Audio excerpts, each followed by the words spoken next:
Hello everyone, welcome to EduTap and welcome to today's Finance 360-degree session. So today we are going to discuss two important articles related to the Reserve Bank of India. So first is the RBI notification that the RBI has released regarding the inward cross-border payments. What are the guidelines that have been released by the Reserve Bank of India? Since when they will be applicable, all of this we are going to discuss in today's session. The next is the press release of the Reserve Bank of India that is regarding the RBI that has announced the results of the 4th edition of the Global Hackathon, the HaRBInger. So what is the theme related to the HaRBInger? What are the problem statements that we are going to discuss? As well as we will discuss the results and the new initiatives that have been taken. Okay, so all of this we are going to discuss in today's session. This is important from your phase 1 perspective as well as from the phase 2 perspective. You can use the HaRBInger and the initiatives that have been announced under this in your answer writing also. So now let's get started, but before that, do inform me if I'm clearly audible and the screen is visible. Good morning Kanshish, good morning Avnish, good morning Swami Arora. Okay, so good morning everyone and welcome to the session. So let's get started first of all. But before that, do subscribe to the YouTube channel of EduTap so that you continue getting the relevant videos, and do join our Telegram channel where you will get the PDF of the session, and the PDF of the session is usually provided within 24 hours. But tomorrow, as there is Sunday, so maybe it will be provided by Monday. Okay, as tomorrow is Sunday, so maybe you will get the PDF by Monday. Okay, but usually the PDF is provided within 24 hours in the Telegram channel of EduTap. The link for the Telegram channel is provided in the description box below. So now let's get started with the first article that we are going to discuss. The RBI has announced results of the 4th edition of the Global Hackathon HaRBInger. Now, what is the Global Hackathon first of all?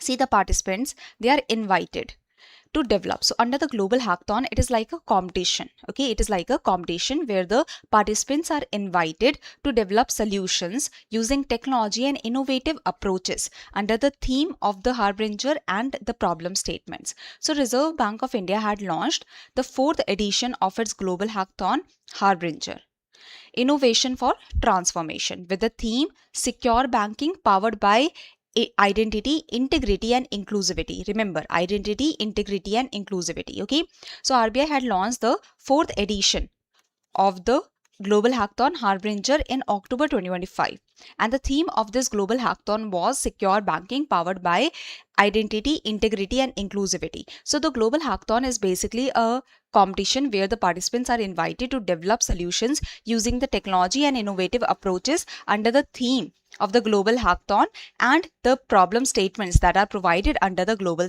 Hackathon. So these are the 3 problem statements that are provided under the Global Hackathon HaRBInger. Okay, that is launched by the Reserve Bank of India. So the first problem statement is tokenized KYC. Now think about it. When you are doing your KYC, know your customer, you are giving your name, you are giving your Aadhaar number, you are giving your address also.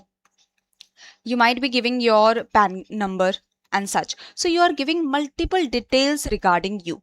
That is going to connect you with your account, or that is going to connect with you with your DMAT account and such, with your savings account and such. So you are giving your personal information that is being recorded at different places in different areas. Now think about it, that when you are giving your card information, it has been said that instead of card number, the card number or the CVV, they should be tokenized. They should be tokenized so that the merchants, they are not storing your card number, they are not storing your CVV, they are storing some random tokens. Okay, so to safeguard your card information. Now when it comes to your identity, you are just giving up the information. So it has been said that we need to find some tokenized KYC so that these details can be converted into tokens, and rather than saving these details, the tokens will be saved that are connected with your details. So if some fraud happens, if some data hacking happens, so these tokens will be released, and these tokens make no sense if they are being hidden. Okay, the tokens are basically hiding your actual information. So fraudsters, they will not be able to gather the information directly. They will only be able to reach to the token. Got it? Is this clear? First of all, like for your card information, you are sharing your card number, you are sharing the CVV for the transaction to happen, and the merchants can store your card number and the CVV. So now it has been said that there should be tokenization of the card information, and there is also the availability whenever you are doing Amazon payment, whenever you are doing any payment, there is a pop-up box that comes up that do you want to tokenize your card. So you can tokenize your card. Instead of card number and CVV, your token will be going to the merchant, and this will be stored rather than your card details. Similarly, when it comes to the KYC, you are giving your multiple details, details, your name, your current address, and such. So under the KYC, you are giving your details. So these details will be converted into tokens, and these tokens will be stored so that if any data hacking that happens, the tokens can only be reached towards, not the actual data. That is the idea. Now, so tokenized KYC, that is the first problem statement, that we have to develop the tokenization of the KYC. The second problem statement is offline CBDC. This is a big concern because central bank digital currency is said to be the digital form of the physical currency. So physical currency, we do not need any internet, any mobile phone to use the physical currency. We do not need any network to use the physical currency. But when it comes to the digital currency, there is also the legal tender. We will need the internet or we need the network. So it has been said that we need to develop the offline central bank digital currency so that it becomes nearer and closer to the physical currency and can actually replace the physical currency. Okay, so this is the idea, that's offline CBDC. This is another problem statement for which the participants can develop the solutions. Enhancing the trust, this is also important because when it comes to the digital domain, the trust, the cyber security, the safety is very important. Okay, now, the hackathon received 496 proposals across the 3 problem statements. It comprised of 34 proposals that came from 15 different countries. Okay, the hackathon was conducted in 3 phases with shortlisting of 49. Out of 496 proposals, 49 entries were shortlisted in the first phase, which was further narrowed down to only 21 for the solution development phase. In the solution development phase, 21 proposals went. Okay, so in the solution development phase, 21 proposals went. The solution development phase was for 8 weeks, during which the shortlisted 21 teams or the shortlisted 21 proposals, they worked on building a prototype or a proof of concept under the guidance of external mentors. So all the 21 shortlisted teams are being given a stipend of 5 lakh rupees to meet the solution development expenses. I don't think there is anything to understand much here. 496 proposals were received, out of which in the shortlisting phase, 49 were shortlisted, which further narrowed down to 21 only. And then the solution development phase started, which went for 8 weeks, under which the solution was developed by the 21 teams, and they received 5 lakhs of the stipend to spend on the solution development. Okay. Yes. Next is the third phase of final evaluation. The third phase of final evaluation and selection of winners was held during April 2026. So the third phase was the final evaluation and selection of winners. This happened in April 2026, and the 21 finalists presented their solutions to the jury, and the winner was selected on the basis of the innovation, solution comprehensiveness, product readiness, scalability, and security. So these were the 5 main parameters on which the winner was selected. Yes, 5 lakh per team. Stipend of 5 lakh per team to meet the solution development expenses. Okay. Now, winners were declared during the finale held on April 18, 2026 at Bangalore. Okay, so winners were declared during the finale, and now we will discuss that what are the different solutions that have been developed. So starting with tokenized KYC. Tokenized KYC, as I've told you, that here we want to have tokens. That is our data, our information should be converted into tokens, and these tokens should be shared with the multiple different entity. So in regards to the tokenized KYC, the winner was Earth ID, Technology Limited of United Kingdom. So you can understand that it was the entity of some other country that won in the case of the problem statement of tokenized KYC, and the solution that was developed was Sangreh, that is basically collection. Sangreh of things means collection. Sangreh is a reusable, privacy-preserving tokenized KYC layer that converts verified KYC data. So basically, under the Sangreh, the verified KYC data is converted into digital tokens. And these digital tokens are stored in a user controlled wallet. It is based on source verified tokens. So basically, first the KYC data is retrieved from trusted sources, and then this verified KYC data is converted into the digital tokens, so that the digital tokens are being stored in a user controlled wallet. It is based on source verified tokens, user consent, and minimal data disclosure, aiming to strengthen the trust and operational efficiency, converting the verified KYC into the digital tokens to store the digital tokens. Next runner-up was Baldor Technologies Private Limited, Kavach, that is basically your shield and protection. This is decentralized digital identity solution that enables user to complete their KYC, New York customer process using authorized sources such as DigiLocker, Central KYC Registry and such. So this is the idea that Kavach, it provides the users to complete their KYC using the authorized sources with themselves. That is, you have the DigiLocker and the Central KYC Registry. So through that you can do the KYC completion. Verified user's identity is converted into cryptographically secure verifiable credentials that is stored on the user's device only, and seamlessly it is reusable across banks, NBFCs, payment platforms with no personally identifiable information stored on chain. Only the cryptographically secure verifiable credentials will be stored that are in the cryptographically manner. So this is the idea that your actual information will not be stored. The cryptographically secure verifiable credentials will be stored with the different entities. Now coming to the next one, that is offline CBDC, that is offline e-rupee. Central bank digital currency, it is the digital currency that is the legal tender that can provide the substitute to the physical currency. Okay, the winner was team AcePersh, that is students from Pune Institute of Computer Technology. AcePersh uses a software defined secure element, basically the proximity based transfers.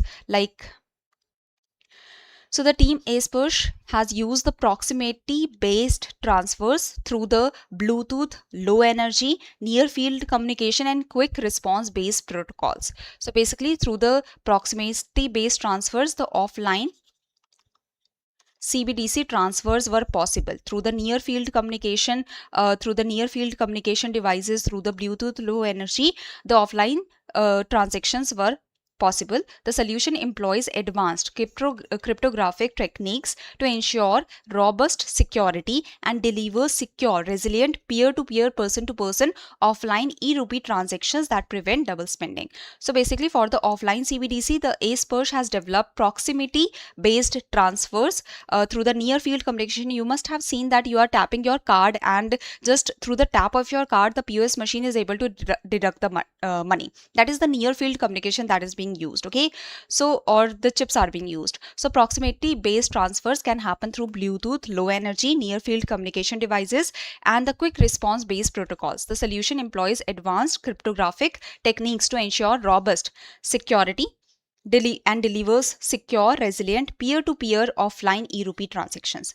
Now the runner-up was Bank of Baroda Research and Innovation Center. So Bharat Ready Inclusive Central Bank Digital Currency.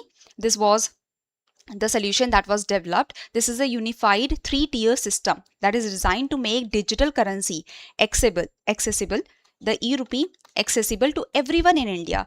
If you have, let's say, high-end smartphones, or you have the Android phones, Apple phones, or let's say you have feature phone users, you are the feature phone users that are the button phones, or even those without personal devices. So Bharat Ready Inclusive CBDC, this is for all the people.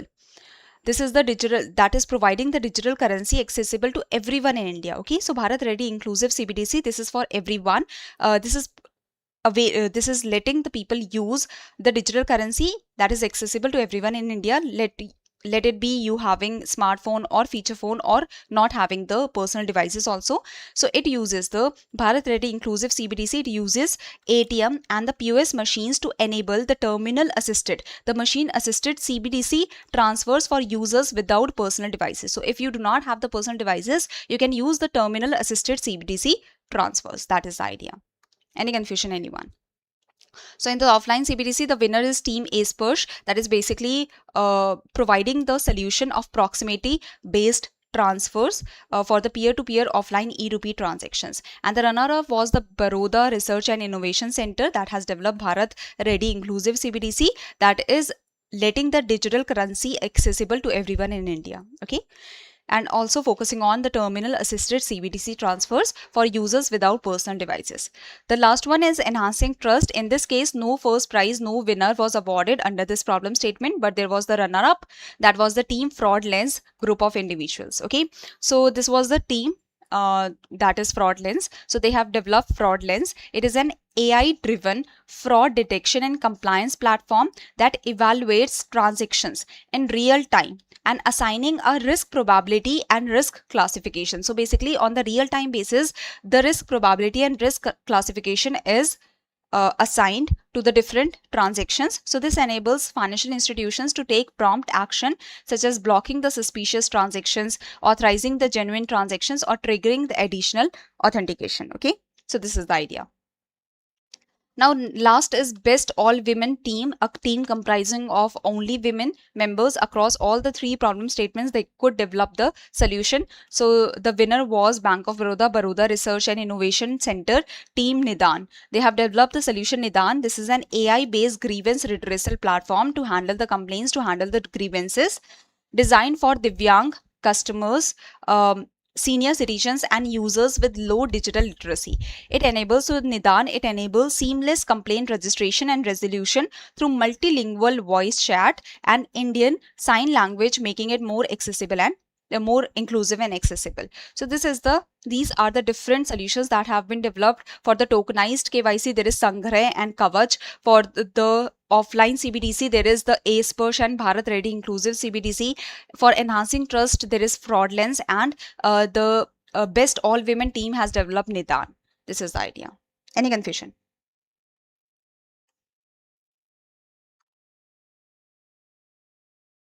Let me show you the website directly so that you can also see that what is the development that has happened. Okay, just a second.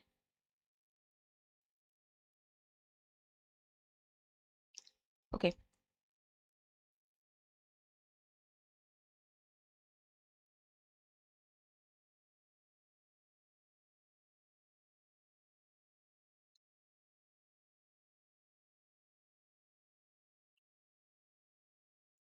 uh, okay, you are able to see the screen right now. So this is the idea. This is the result that we have discussed. All the important points have been discussed. And remember that the HaRBInger, it was launched in October 2025. Okay, it was launched in October 2025. So here you can see that winner across each problem statement. So these are the winners. This is the amount that is given to the winners. Winner across each problem statement, they receive 40 lakh rupees. Runner up across each problem statement, they get 20 lakh rupees. Special prize to the best all women team, they get 20 lakh rupees. Okay, stipend for each team was 5 lakh rupees. So this is the amount that is provided to the winners.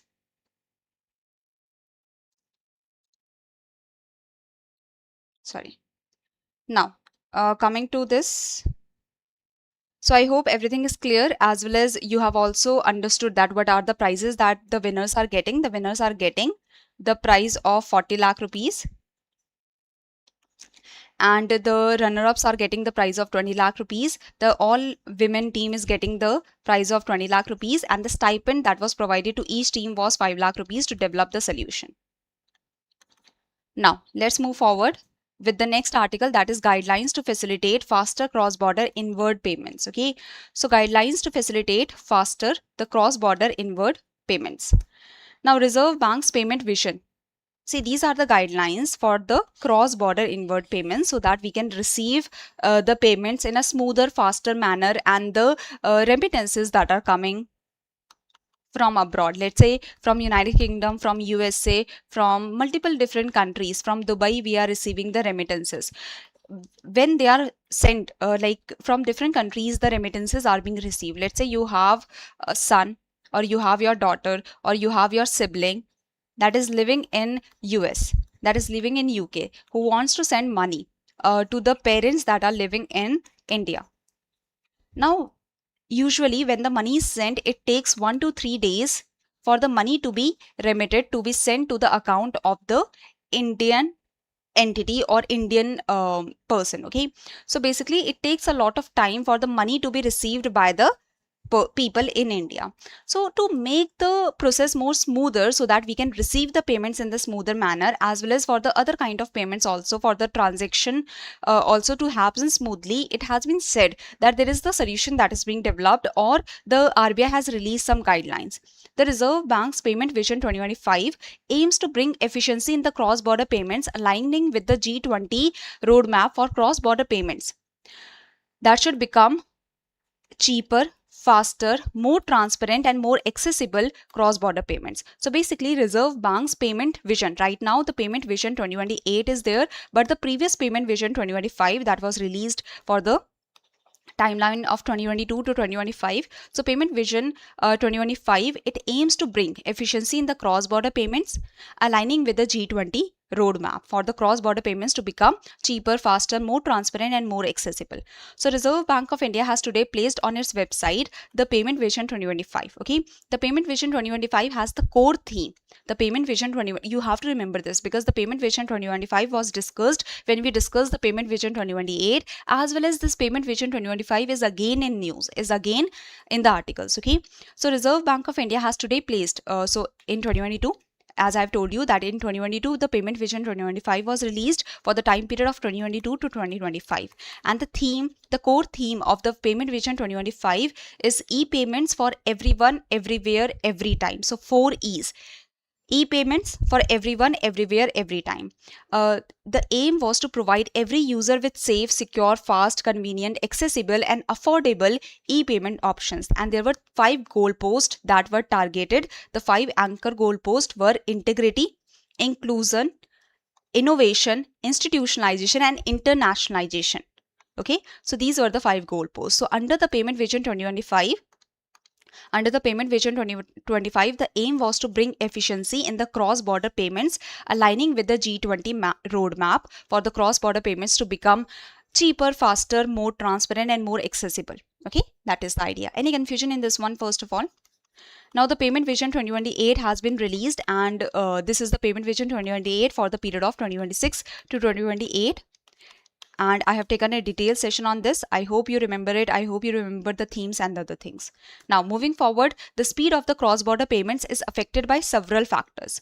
One of the challenges that we are facing in India is with the speed of payments is experienced at the beneficiary leg. So what happens? Let's say you have the bank account in Bank of Baroda, or let's say you have the bank account in XYZ.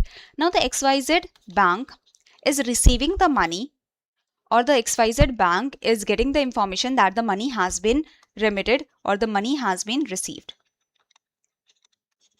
But the bank is taking time to send the money that has been received by the bank to the bank account of the customer. So that means the beneficiary bank is taking time to send the money to the bank account of the customer. And that's why there is a problem is coming, or the time is being taken more. Okay, so the time taken from receipt of the payment at the beneficiary bank till the credit of the payment to the beneficiary account is longer. There is a lot of time that is being taken by the beneficiary bank to send the money to the beneficiary account. So even though the beneficiary bank is receiving the money, let's say it is taking 1 to 2 days to send the money to the beneficiary account. So the receiver, the customer is able to receive the money after 1 or 2 days. So this is one of the problems that is being faced. So after reviewing the extent, that is the existing process. So after reviewing the existing process by the Reserve Bank of India for the inward cross-border payments, indicated the need for streamlining the process. There is the need to streamline the process so that the bank branches, the beneficiary banks, as soon as they receive the payments, as soon as they receive the money, they send this money to the bank account of the customers, or there should be a process that should be defined that within what timeline they have to send the money to the bank account of the customer. So there is the need for streamlining the process at the beneficiary bank for ensuring the timely intimation of the payment information and credit to the beneficiary account. So the beneficiary bank, if they are receiving the money, they have to inform to the customer, as well as they have to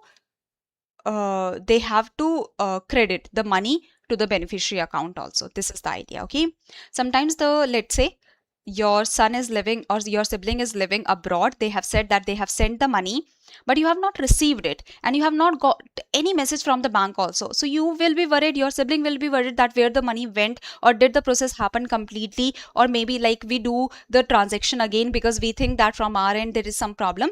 So it has been said that as soon as the beneficiary bank is receiving the money, they have to intimate to the customer, they have to send the message to the customer that okay, the money has been received, that will be processed within 24 hours or something, that at least the customer is aware that the money is coming. Okay, so this is the idea, and within a timely manner the bank account has to be credited for the customer, the money has to be sent to the customer. That is the idea.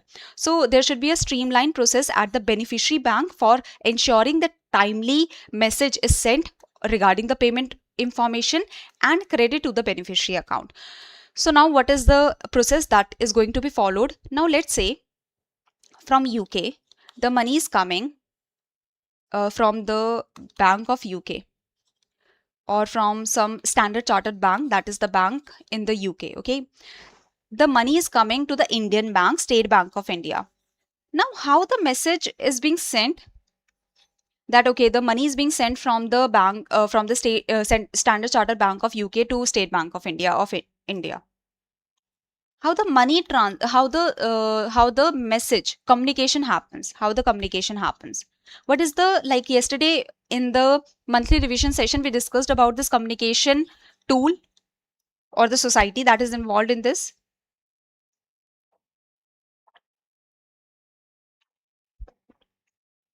Yesterday only we have discussed this. Swift.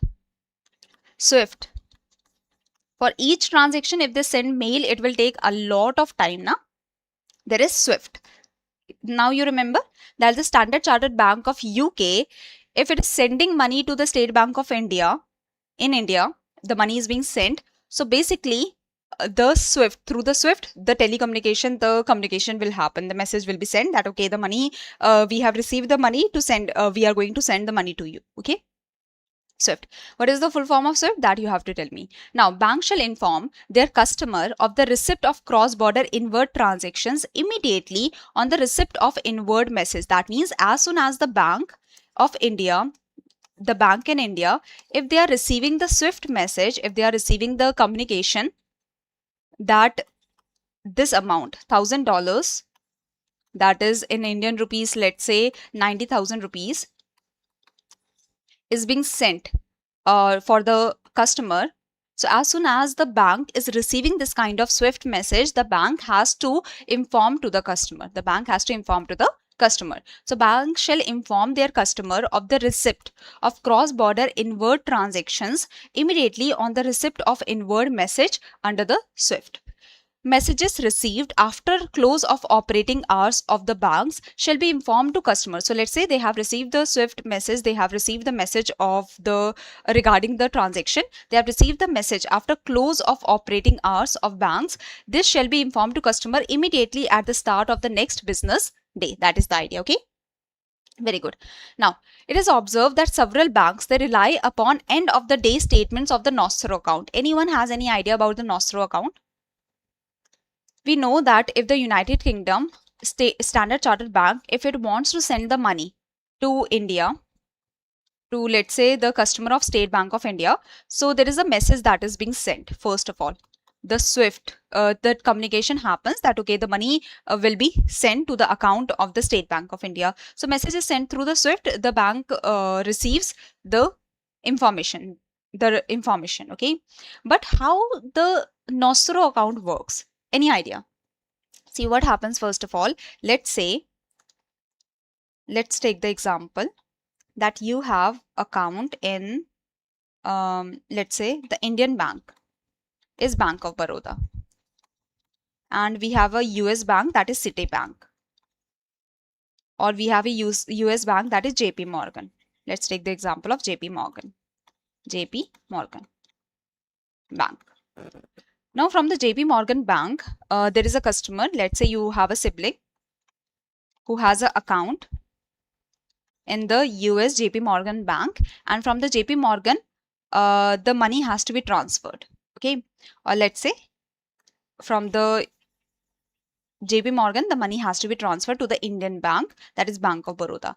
Now, Bank of Baroda has an account in the JP Morgan, or basically the Indian banks, they need to have an account in the foreign bank if they want to receive the transactions in the foreign currency.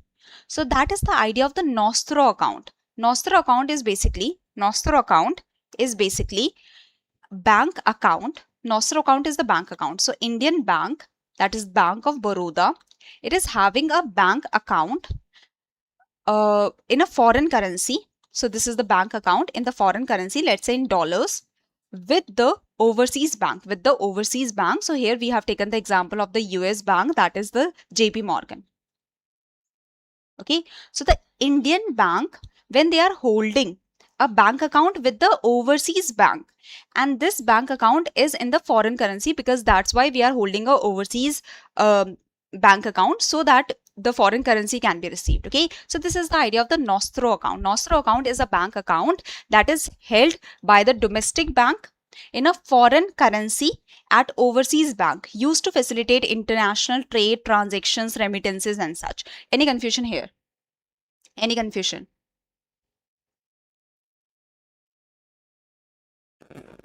No, that is different. That is Vostro.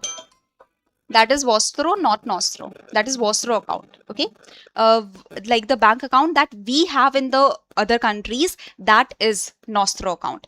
The bank account that we have in other countries to receive the foreign currency, or to transact in the foreign currency, that is Nostro account. Okay, chalo.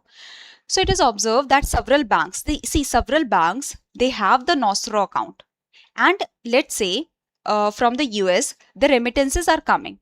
So remittances will actually come in the, let's say you are customer of Bank of Baroda, so remittance will come from US bank to the bank account of the Indian bank.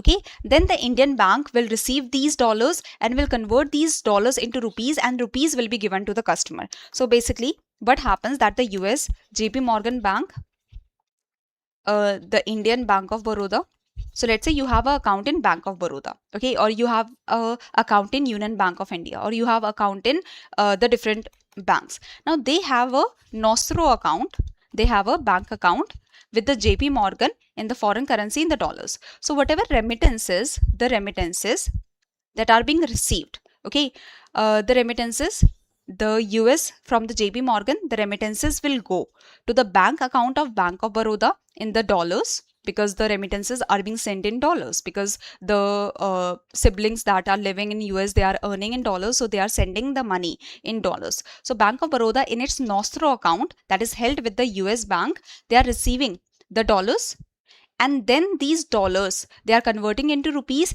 and these rupees is given to the bank account of their customer, okay, that is living in India. Got it? Any confusion in this? So it is observed that several banks, they rely upon end of the day statements of the Nostro account for confirming and reconciling receipts in the Nostro accounts, resulting in delay in crediting the funds to the beneficiary's account. So what happens, that many of the banks, several banks, they are checking their Nostro accounts at the end of the day, and they are confirming the payments, they are confirming the transactions, they are confirming the remittances only at the end of the day. So you can understand that even if you have sent money at 10 a.m., this could, even if your US based sibling is sending you $1,000 at 10 a.m. in the morning, the bank is not seeing it. The bank is not checking its Nostro account with the US bank. The bank is not checking it. and that's why you will receive the money. You as a Indian, let's say Indian sibling or your parents will receive the money tomorrow, the next day, or it might take 1 or 2 days. So the RBI is saying that why the banks are taking so much of the time. If the bank has received the money, they should be seeing and checking the Nostro account on the regular basis. The end of the day does not make sense because it takes a lot of time to send the money to the customers then. And the transaction is postponed to tomorrow. So it is observed that many of the banks, they rely on the end of the day statements of the Nostro account for confirming and reconciling the receipts in the Nostro account, how much they have received from what accounts they have received, and resulting in delay in crediting the funds to the beneficiary account. To make this process faster, banks are advised to undertake the reconciliation and confirmation of the credit in the Nostro account frequently. Either on the real-time basis, they have to continuously check that how much money they have received, and they have to further the process, or at least at periodic intervals of 30 minutes. After every 30 minutes, they have to check. The reconciliation interval should normally not exceed 1 hour. That means before, if your US based son, daughter, or sibling was sending you $1,000 or $500 at 10 a.m., the bank used to see it at the end of the day in their Nostro account, and then tomorrow they will start processing this payment and start checking and such. So it used to take at least 1 to 2 days. But now it has been said by the RBI that as soon as the money is received in the Nostro account, either on the real time basis you have to check it, or at least within 1 hour you have to check the Nostro account. So if you send, if your US based son, sibling is sending the money at 10 a.m., at least by 11 a.m. the bank will be aware about it, and they can start the process immediately, and on the same day the process can finish. Got it?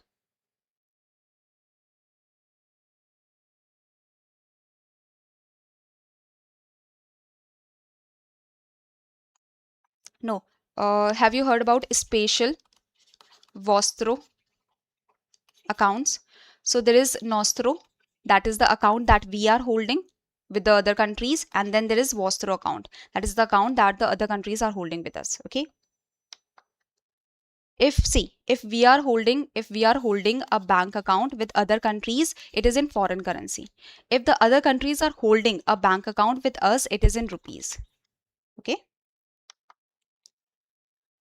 Now, so I hope this process is clear. I hope this is clear. See, we have to check it on the hourly basis. We have to check it. It has been said that the reconciliation interval should normally not exceed 1 hour. That means the bank has to check it on the hourly basis at least. Bank shall endeavor to credit the inward banks shall endeavor to credit the inward payments received during the foreign exchange market hours within the same business day. That means if the bank has received the inward payments in its Nostro account during the foreign exchange market hours within the same business day, the beneficiary account has to be credited. The money has to be sent to the beneficiary account. So from the US based bank, the Indian bank has received the money in the Nostro account, okay, in the foreign currency, in the dollars. Now within the same day, if the money has been received within foreign exchange transaction hours, market hours, if the money has been received within foreign exchange market hours, so within same day the Indian bank has to transfer this money from the Nostro account to the beneficiary account, to the customer's account. Basically that is the idea. So and credit the inward payments received after market hours. If let's say if the inward payments have been received after market hours on the next business day, the money has to be sent. So let's say if the US based bank is sending the money and this money is received after the foreign exchange market hours in the Nostro account, the money is received after the market hours, then by the next day the bank has to transfer the money to the beneficiary account. That is the idea. Okay. So banks shall endeavor to send the inward payments received during the foreign exchange market hours within the same business day. So if the money has been received in the Nostro account, or the money has been received by the bank during the foreign exchange market hours. So within the same business day, the beneficiary's account should be credited, should be paid in.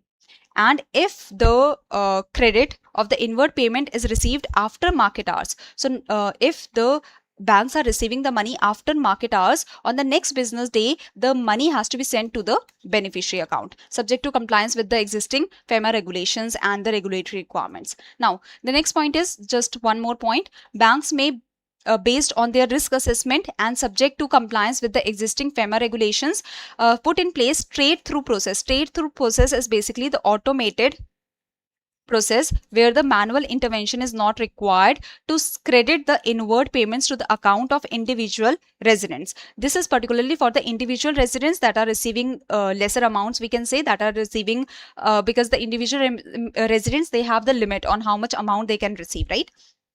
They are receiving the limited amount. So banks may, based on the risk assessment, from where the money is coming, from where the money is going, what is the risk profile of the person that is sending the money, what is the risk profile of the person that is receiving the money, on the basis of their risk assessment, they can put in place straight through process that the risk of the person sending the money is very low, the risk of the person that is receiving the money is very low. So there can be a straight through process without any manual intervention, without any manual process. Through the automated process, directly the money can be sent from the Nostro account of the bank to the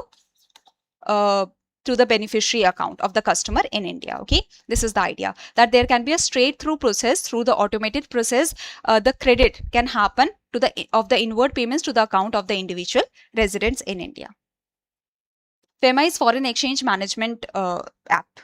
Foreign Exchange Management Act. Okay, banks may, within a reasonable time frame, provide digital interface to their customers to facilitate foreign exchange transactions, so that the foreign exchange transactions can happen smoothly through the digital interface, including submission of documents. In some cases where the amount is large, the residents, they might have to submit some documents also, or information, and so this can happen through the digital interface, as well as monitoring of transactions can also happen through the digital interface. Okay, so that is the idea.